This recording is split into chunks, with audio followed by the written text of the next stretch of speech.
Hagonoy. Kaya tayo. Hagonoy. Ito yung pinaka-sentro ng Hagonoy. Plaza nila. Nakakailang beses na tambak yung paligid. Ito, grabe taas ito. Ganyan lang kataas ang mga tricycle. Hagonoy East Central School. Ito na siya. Oo, diba? O di na rin nawawala ng tuwi. Kawawa na may mga bata na nag-aaral dito. Hindi na rin talaga. Hello mga kasinyon, narito tayo ngayon sa bayan ng Hagonoy dito sa Bulacan. Isa sa lugar na badly affected by rising seawater. Sabi nila, this is being brought by several factors, human and man-made. Una is global warming. Number two is yung groundwater extraction. Ang isa is yung pagtambak ng Manila Bay. At ang isa pa is yung insufficient flood control project. So tara na, samahan nyo kami at ikutin natin ang magandang bayan ng Hagonoy na ngayon ay epektado ng baha at high tide at iba pang natural at saka man-made factors. Puntahan natin ang mga lumubog na isla at ang mga kalsadang binabaha. Tara na, ikutin na natin ang Hagonoy.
Ang biyahe natin papuntang Hagonoy ay mag-umpisa dito sa LRT Recto. Hinihintay natin ang pagbubukas ng LRT 2, mga 5 AM. It's 4:46. Meron pa tayong 14 minutes bago hintayin. Marami na pala naghihintay pag itong oras.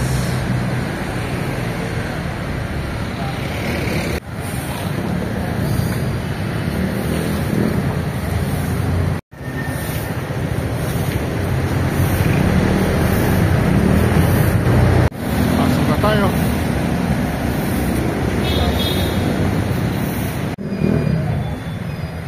Unang pasahero. Bakit na tayo LRT? Going to Doahan via LRT 2 via Cubao. Maaga pa. LRT. So nakasakay na tayo ng LRT. Baba tayo ng Cubao. Wala pang pasahero, first passenger. Yan, makakonti na natin. So nasa Cubao na tayo, and from here we're going to the terminal Baliwag for Hagonoy. Natin train.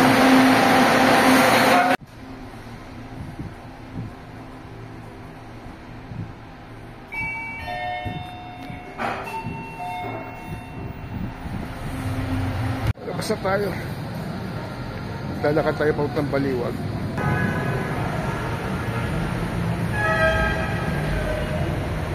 tayo. And then,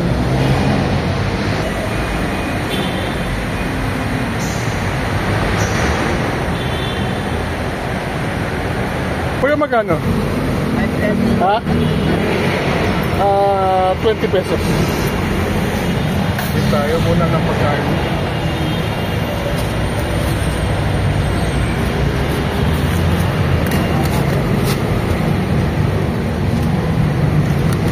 Thank you.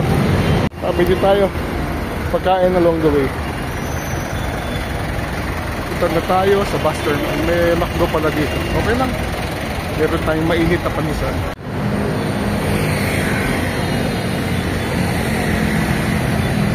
Marami pala talagang nagtitinda ng pandesal, malunggay. So, pwede mag-drive-thru. Kanan na tayo. Kanan na tayo dito. Puntang Baliwag. Walking along EDSA. Buti maliwanag dito. Diyan lang naman sa may kaharap ang Baliwag Transit Terminal. Yung mga bus terminals. Super lines. And then yung susunod. Ito yung super lines. Sa Baliwag tayo yung susunod. Dito. Baliwag na yun. May mapasok na bus. Baliwag Transit.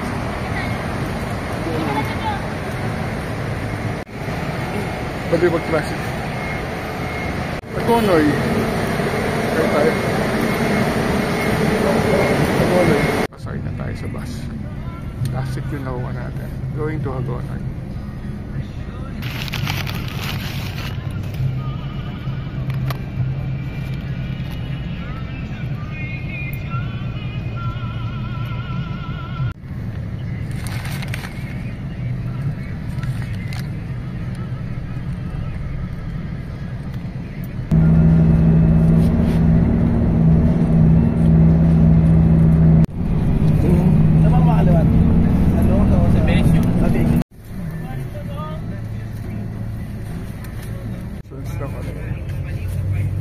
Balolos.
But Baliwag Terminal dito sa Hagonoy 707.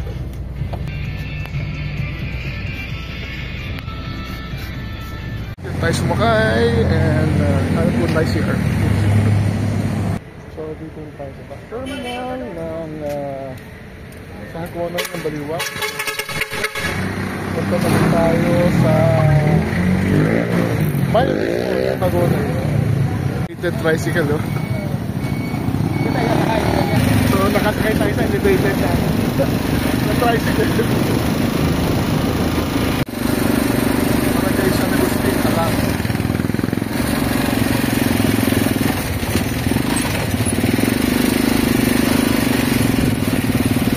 Kaya ng baka.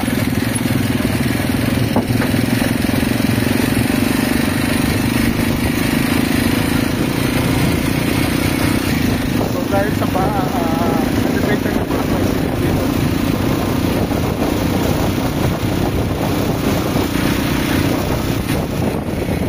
Taas natin.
Simbahan. So muna tayo sa may simbahan ng Hagonoy.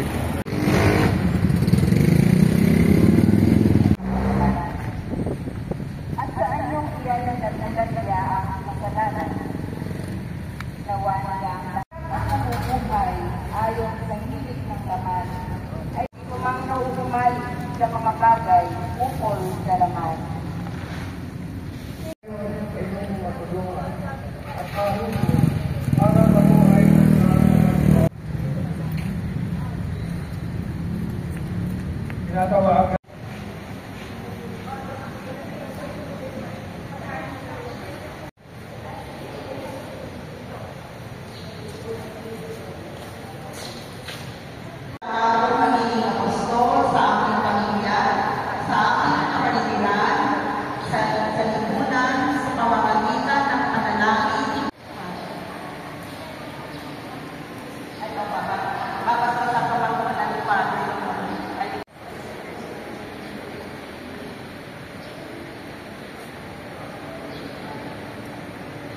Ito yung pinaka-sentro ng Hagonoy.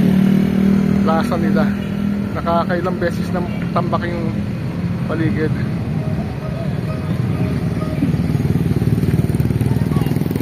So yan ha. Ito yung original level siguro. Nakakailang level na ng pagtambak.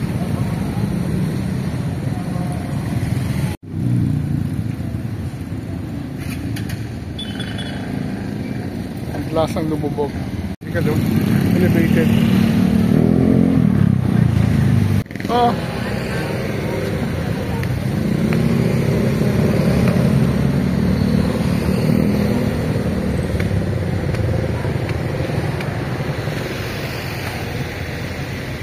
isa sa mga unang dinaungan ng mga Kastila galing sa Cebu, ang Hagonoy.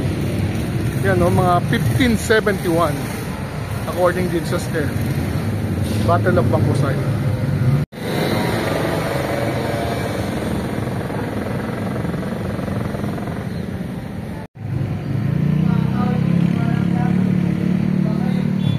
Makikita mo yung mga buildings, kinain na talaga ng mga baha. Mukhang inabandon na iba, oh. Ito yung pinakabayan ng Hagonoy. May water district, mukhang lumana rin yung ano.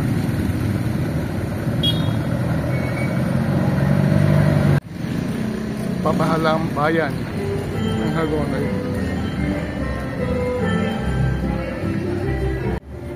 So tinatambakan yung munisipyo, binabaha na rin yung old munisipyo.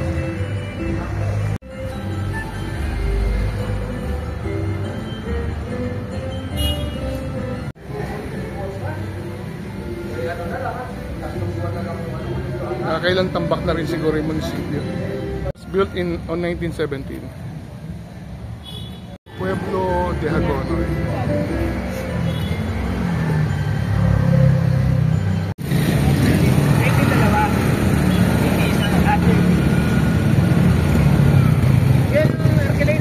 Ito naman tayo sa may palengke.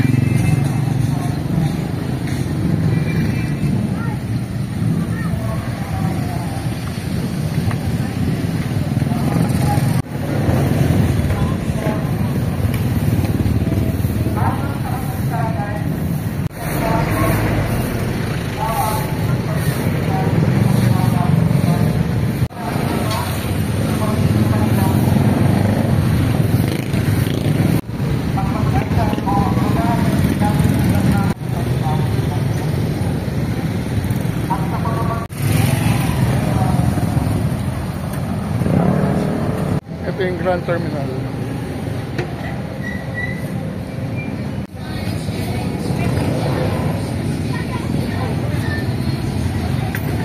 Tayo ng palengke. Bigas, kami doon, tatulupag sa nakalabang puso, nakalabang apak. Alam tayong na makakainan.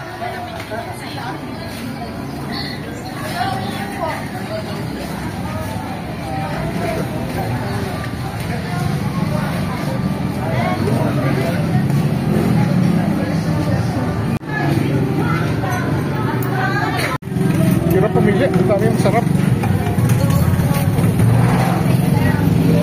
Palengke design. Tayo. Paksyon na lechon, langka. Saka may libre sabaw. Dito sa palengke ng Hagonoy. Ito yung dating Baliwag Transit. Ito yung dating terminal ng Baliwag. Kaya lumipat siya. So ano na siya, oh? May mga... So, binahayan na siya ng Tagak, yung dating Baliwag Transit. Yung kanya ano, Cantina de San Jose, Dispatcher's Office. So anyway, lagi namang bahay ito.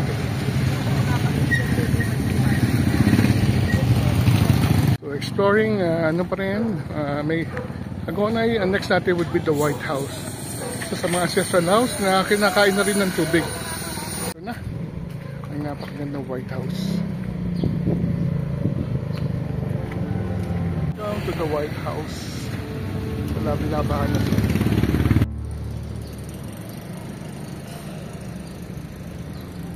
Grabe yung detalye ng bahay. Ay, magandang picture to. Magandang picture sa kanya. Ano siya, oh?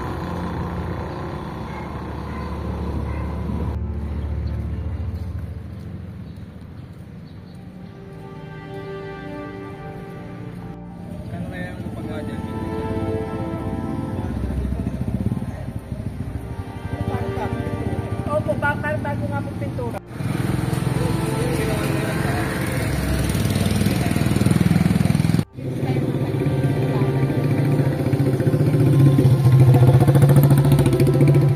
Rural Bank of Giginto. Ito na siya ngayon.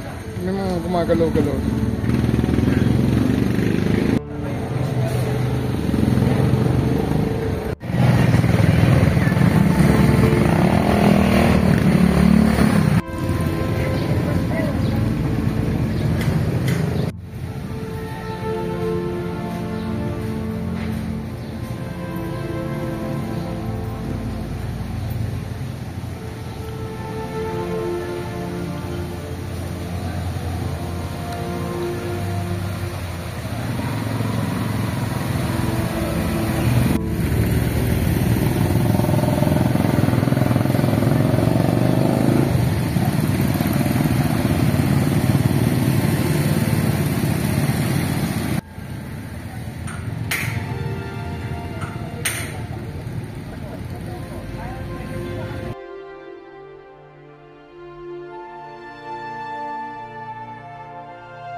nakatataas sa mga tricycle.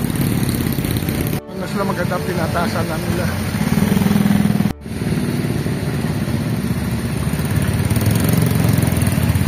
Ito, grabe taas ito. Ganyan lang kataas ang mga tricycle.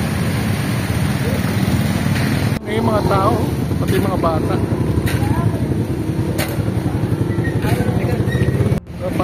Bahagi na ng buhay ng mga taga rito. Yung lumusong sa bahay. Asong tricycle mo? 10 po, 10. 10. Kaya pa tayo sa bahan nito. Kaya naman po. Super sana po sa Fortress. Sige.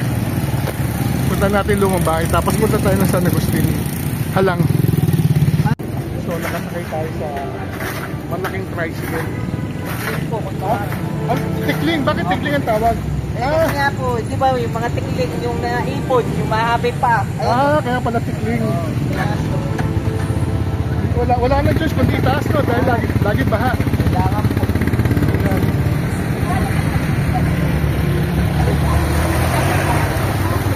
Malaki tubig. Po, magalit. Ayun o, mga inabot. Ay, ganoon. So yung mga bahay nito, sanay na sila. Oo, araw-araw na uli. 3-6 po. Apo. Paano tayo sa bahay? Sanay na yung mga tao.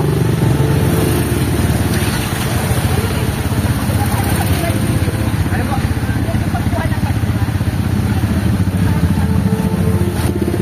May kumukuha naman po. Kami na po nagagaling ngayon, munisipyo. House. Bahay ng dating mayor.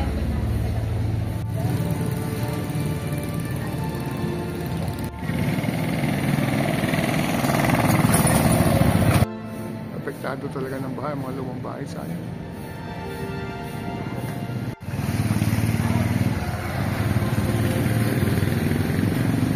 Di ba apektado yung mga tricycle nyo? Oo, apektado po talaga.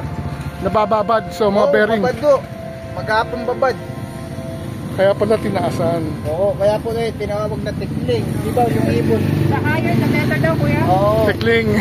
Tikling. Pero ano, tikling. Sa, ano daw, ngayon po, madalang daw ang tikling. Tulad po na, hindi na po nakikinig lifestyle. Kasi hindi na nga ako nakikinig. Oo.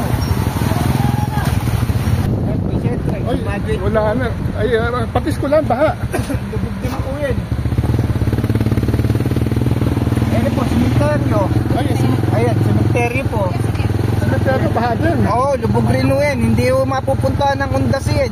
Ganun. Oo, hindi po natutuloy yung tubig din. Cemetery ng Hagono, yun. Wala na. So, walang na makakapunta dito. Paano makakapunta ulit? So, sunken cemetery. Kailan naman po rin.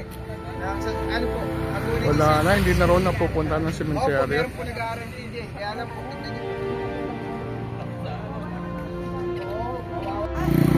Oh, dito sa ginawa, tinututungan natin. So, yan talaga. Opo, dito yan.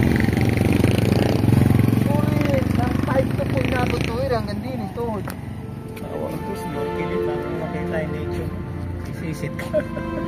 Hagono East Central School, dito na siya. Oo, diba? O di na rin nawawala ng tubig. Kawawa naman yung mga bata na nag-aaral dito. Hindi na rin talaga. Talagang ito na ang sitwasyon dito. Kawawa yung mga bata. Bakit sa Kulbukid? Bukid ang tawag? Ha? Bakit sa Kulbukid? Kaya po tinagay sa bukid. Bukid na po kasi yan. Opo. At dating bukid, palaisda na ngayon. Oo. Kaya po tinagay sa bukid.